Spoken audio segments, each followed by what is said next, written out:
नमस्कार मंडळी. तर मी वर्षा तुम्हा सर्वांचं स्वागत करते आज आपल्या या नवीन व्हिडिओमध्ये. तर किचनची साफसफाई करण्यासोबतच तुमच्यासोबत काही गोष्टीसुद्धा आज मी शेअर करणार आहे.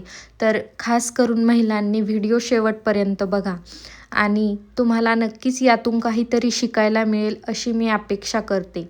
तर असो, आज मी रॅक स्वच्छ करते रॅकचे सगळी भांडे काढून ते कसं ऑर्गनाईज करायला पाहिजे किंवा छोट्या घरांमध्ये अनऑर्गनाईज मध्ये हे रॅक प्रत्येकाच्याच घरात असेल असं तरी मला वाटतं. आणि इथे सिटीमध्ये छोट्या छोट्या घरांमध्ये या रॅकची खूप गरज पडते, कारण अनऑर्गनाईज असेल किंवा ट्रॉलीज नसेल तर यामध्येच भांडे ठेवायची सगळी कामं पडतात. त्यामुळे हे रॅक तर सगळ्यांच्याच घरी असतं, पण ते वेल ऑर्गनाईज ठेवलं तर तेवढंच छान आणि सुबक वाटते आणि छान वाईबसुद्धा मिळतात आपल्याला.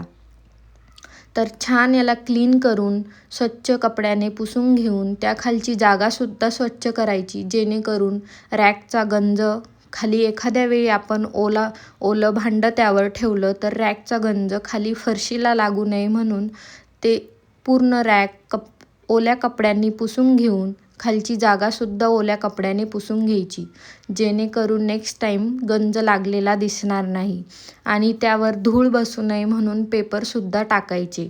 आता पेपर शिवाय मार्केटमध्ये अजून छान गोष्टी आलेल्या आहेत, पण मी अजून पेपरच यूज करते आहे. पण होप की नेक्स्ट टाईम मी तीसुद्धा गोष्ट तुमच्यासोबत शेअर करेल. तर वॉटरप्रूफ पेपरसुद्धा वापरतात रॅकवरती ठेवण्यासाठी.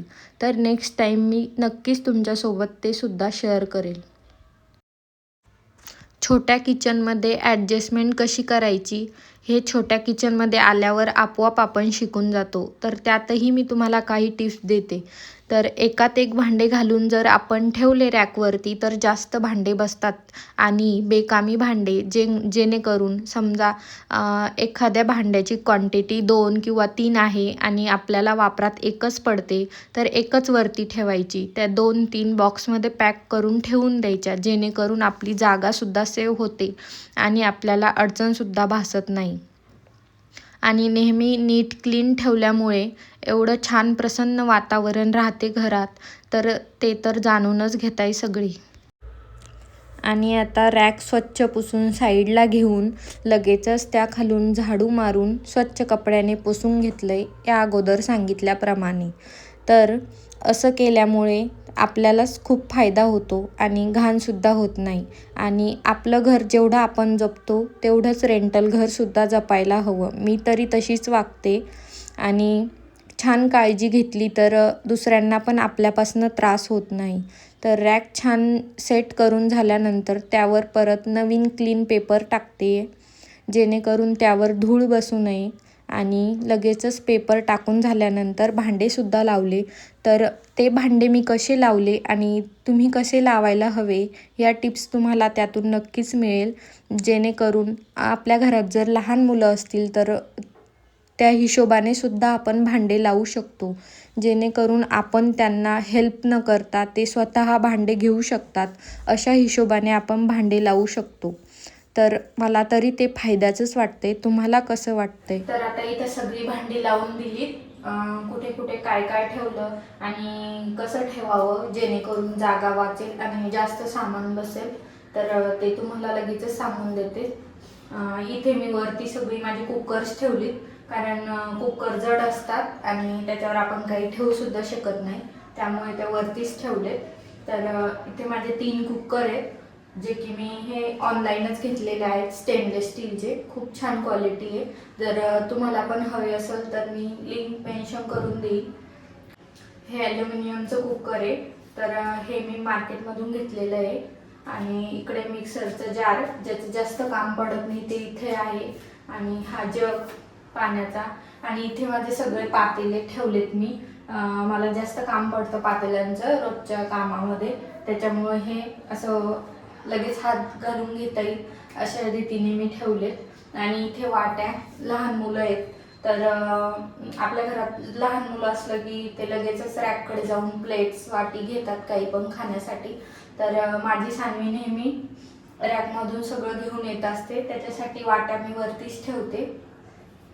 आणि इथे पाण्याचा तांब्या, सॉरी हा पण आम्हाला रोज लागतो म्हणून मी हा वरतीच ठेवते आणि ज्या ज्या वस्तूंचं मला काम नाही त्या मी साईडला ठेवून देते. असे बसबस भांडे असलेले तर मला तरी नाही आवडत जास्त. आणि इथे पराती आहेत सगळ्या आणि इथे लागणारं ट्रे, चॉपर, आरतीचं ताट कधीतरीच लागतं, ते ठेवून दिलं की मग काहीतरी काम पडतं, त्यासाठी मग माझं ते तिथेच राहतं. डोसा तवा, आप्पे तवा सगळं इथेच आहे. आणि इथे प्यायच्या पाण्याचे ग्लासेस, जे की सानूला हँडी राहावं म्हणून मग मी इथेच ठेवते, वरती वगैरे ठेवत नाही, कारण मग ती तिचं घेऊन पेते. शक्यतो लहान मुलं असले तर माझं तरी मत आहे की ग्लास त्यांचा हात पुरेल या जागी ठेवावा. आणि त्यानंतर प्लेट्स ठेवलेल्या आहेत, परत झाकण्या, पूर्णाची चाळणी, देवाची परात सगळं इथेच ठेवलेलं आहे छान व्यवस्थित लावून. आणि इथे खाली माझं कढायांचं सेशन आहे, तर अजून 2-3 कढाया आहेत पण त्या घासायला ठेवलेल्या आहेत, सध्या तरी एवढ्याच आहेत. तर ही सुद्धा मी स्टेनलेस स्टीलची ऑनलाईन घेतलेली आहे. खूप छान क्वालिटी आहे. तुम्हाला जर पाहिजे असेल तर कमेंटमध्ये लिंक टाईप करा. खूप छान आहे, म्हणजे त्याच्या प्राईसच्या नुसार एकदम भारी क्वालिटी आलेली आहे तिची. स्टेनलेस स्टीलची आहे आणि घासायचं अजिबातच टेन्शन नाही, हात जरी फिरवलात लगेच निघून जाते.